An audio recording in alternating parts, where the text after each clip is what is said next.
War is a devastating but real part of life that affects millions of people around the world. We see the explosions and troops on TV.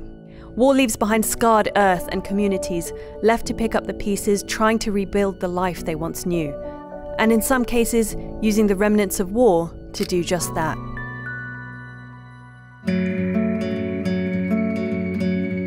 My name is Mark Watson. I'm a professional photographer based in Lyttelton, New Zealand. This image was taken in the Southeast Asian country of Laos in Khammouane province.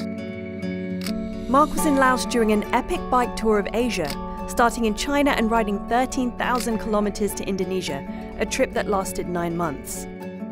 Our route took us through China, Laos, Vietnam, Cambodia, Thailand, Malaysia and Indonesia.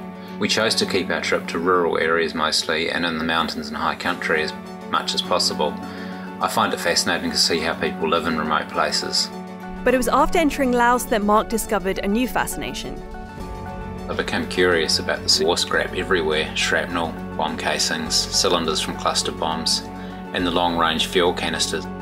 During the years 1953 to 1975, a fierce civil war was fought in Laos.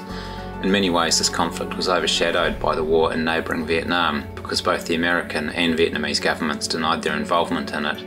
From 1964 to 1973, the US dropped more than 2 million tonnes of ordnance on Laos during 580,000 bombing missions. That's equal to a plane load of bombs every 8 minutes, 24 hours a day for 9 years.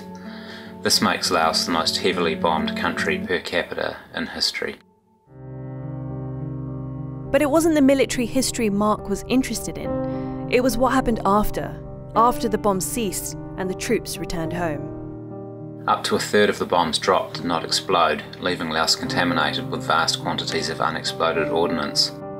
Scrap from such widespread bombing has been utilised in people's homes and villages for everything from house foundations to planter boxes to buckets, cups and cowbells.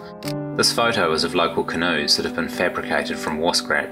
I recognise them to have been made from the discarded long-range fuel tanks from American bombers.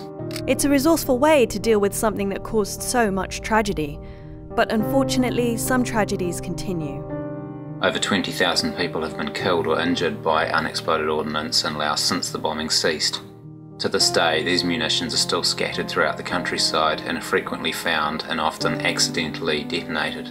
It has also created a scrap metal industry, which is now shrinking, but has been responsible for many deaths as poor villagers recover and exchange this dangerous resource for money. Today, there are a number of NGOs working to clear Laos of these mines and bombs, but at the current rate, it could take more than 100 years to clear them all. In the meantime, people here are going to have to continue to live alongside these deadly relics of war. Photography undoubtedly has the power to change the way we feel about many things, including our ideas on war. Check out this episode next on how photographers on the front lines are doing just this. When people started to photograph war, these images helped bring the realism and the horror of it to the world, to people living far away from the conflict. And as always, don't forget to subscribe. Thanks for watching.